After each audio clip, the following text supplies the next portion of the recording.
الرواية الخامسة أعزائي وهي الواردة في اختيار معرفة الرجال، صفحة 38، صفحة الحديث رقم 17.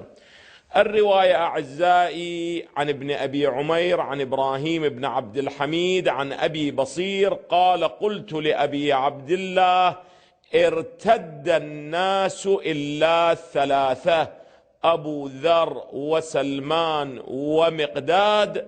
فقال أبو عبد الله عليه السلام: فأين أبو ساسان وأبو عمرة الأنصاري؟ هذا معناه أن الإمام عليه أفضل الصلاة والسلام أقر الارتداد وأضاف إليها ماذا؟ رابع وخامس. هاي الرواية. الرواية السادسة أعزائي أيضا في اختيار معرفة الرجال، هناك في صفحة 40 رقم الرواية 24. الرواية قال أبو جعفر: ارتد الناس إلا ثلاثة نفر، سلمان وأبو ذر والمقداد. قال: قلت فعمار؟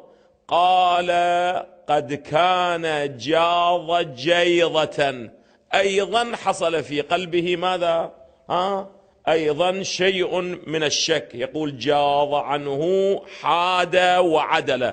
عمار أيضا مولانا من الذين ارتجف وتزلزل. جيد. ثم رجع منه عمار ثم قال: إن أردت الذي لم يشك ولم يدخله شيء فالمقداد. التفت لي جيدا: فأما سلمان فإنه عرض في قلبه عارض. أنا لا أعلم بيني وبين الله إذا كان أمثال سلمان أيضا شك، إذا بيني وبين الله ما هو التوقع من عموم الناس؟ يعني إذا كان أمثال سلمان يشك بيني وبين الله الذي هو منا أهل البيت، فيمكن العتب على عموم الناس أو لا يمكن بعد؟ على أي الأحوال. فعما سلمان فإنه عرض في قلبه عارض. طبعا هذا العارض اللي عرض سلمان كان مرتبط بشيء آخر، مو في الشك. ماذا؟ مو في الشك في مسألة الإمامة، أنه عرض عارض أن عند أمير المؤمنين اسم الله الأعظم لو تكلم به لأخذتهم الأرض. يعني كان الإمام أمير المؤمنين يعمل الإعجاز والولاية التكوينية ويتصرف في هؤلاء، وهو هكذا. فلبب ووجأت عنقه حتى تركت كالسلقة أو كالسلعة.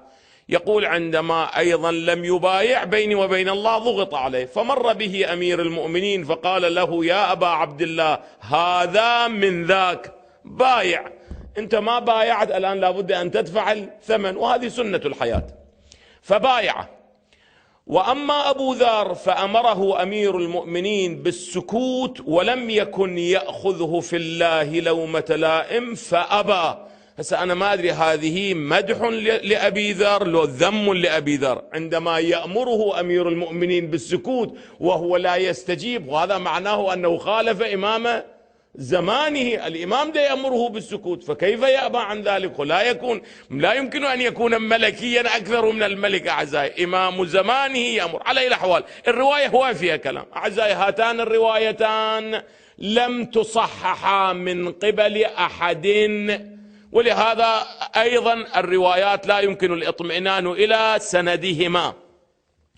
الرواية السابعة أعزائي الواردة في المقام، واللي بعد احنا ما وجدنا رواية أخرى وراء هذه الروايات أعزائي، وهي الرواية الواردة في الروضة من الكافي المجلد 15 صفحة 667 رقم الحديث 455 أعزائي. فقط أنا أشير إلى سند الرواية.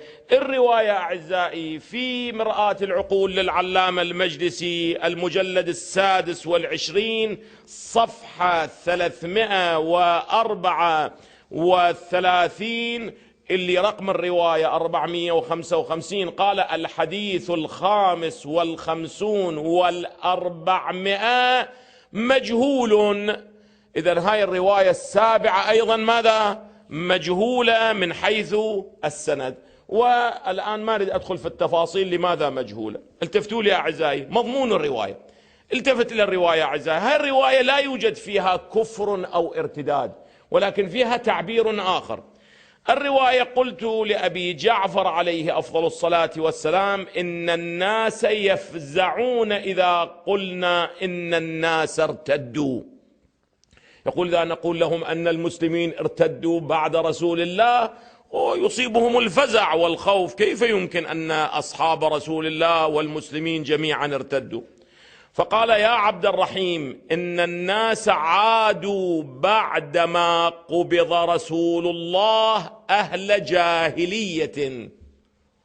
هذه لعله إشارة إلى الآية: أفإن مات أو قتل انقلبتم على أعقابكم، يعني رجعتم إلى ما كنتم من الجاهلية الأولى. إن الأنصار اعتزلت فلم تعتزل بخير، جعلوا يبايعون سعدا، وإلى آخره. إذن هاي الرواية لا يوجد فيها لفظ الارتداد والكفر، ولكن يوجد فيها لفظ ماذا؟ لفظ أهل جاهلية. نعم فيها ارتداد في كلام من؟ في كلام السائل: قلت لأبي جعفر، يعني عبد الرحيم القصير يقول: قلت لهم هكذا نقول. الإمام قال له ماذا؟ أنهم أهل جاهلية. جيد. هذه هي الروايات الواردة أعزائي في المقام.